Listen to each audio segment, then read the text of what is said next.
यज्ञ करने वाला विद्वान हस्तक्रियाओं से बहुत पदार्थों को सिद्ध करने वाले विद्वानों को स्वीकार और उनका सत्कार कर अनेक कार्यों को सिद्ध कर सुख को प्राप्त करे व करावे। कोई भी मनुष्य उत्तम विद्वान पुरुषों के प्रसंग किए बिना कुछ भी व्यवहार व परमार्थ रूपी कार्य को सिद्ध करने को समर्थ नहीं हो सकता है। मनुष्य को योग्य है कि सज्जन मनुष्यों के संग से सकल कामनाओं की सिद्धि करें। इसके बिना कोई भी मनुष्य सुखी रहने को समर्थ नहीं हो सकता।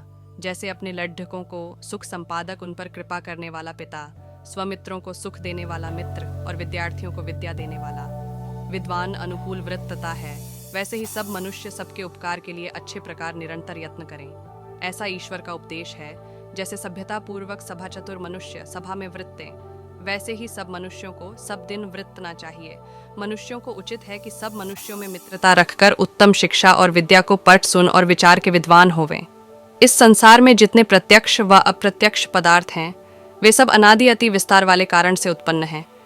ऐसा जानना चाहिए जैसे हम लोग सबके साथ मित्र भाव से वृत्तते, और ये सब लोग हम लोगों के साथ मित्र भाव और प्रीति से सब लोग वर्तते हैं, वैसे आप लोग भी होवें। मनुष्यों को योग्य है कि ईश्वर ने इस संसार में जितने पदार्थ उत्पन्न किए हैं, उनके जानने के लिए विद्याओं का संपादन करके कार्यों की सिद्धि करें। जब तक मनुष्य लोग राग व द्वेष को छोड़ डालकर परस्पर उपकार के लिए विद्या, शिक्षा और पुरुषार्थ से उत्तम उत्तम कर्म नहीं करते, तब तक वे सुखों के संपादन करने को समर्थ नहीं हो सकते।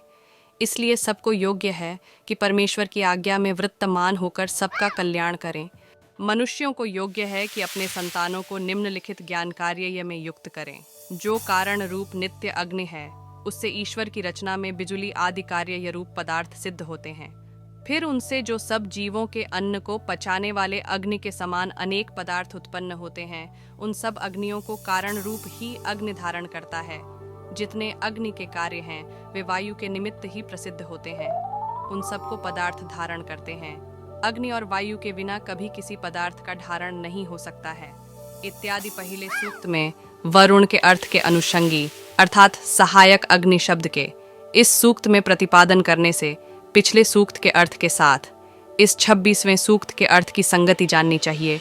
यह पहले अष्टक में, दूसरे अध्याय में 21वां वर्ग तथा पहले मंडल में छठे अनुवाक में 26वां सूक्त समाप्त हुआ। पहले सूक्त में वरुण के अर्थ के अनुषंगी अर्थात सहायक अग्नि शब्द के इस सूक्त में प्रतिपादन करने से पिछले सूक्त के अर्थ के साथ इस 26वें सूक्त के अर्थ की संगति जाननी चाहिए। यह पहले अष्टक में, दूसरे अध्याय में 21वां वर्ग तथा पहले मंडल में छठे अनुवाक में 26वां सूक्त समाप्त हुआ।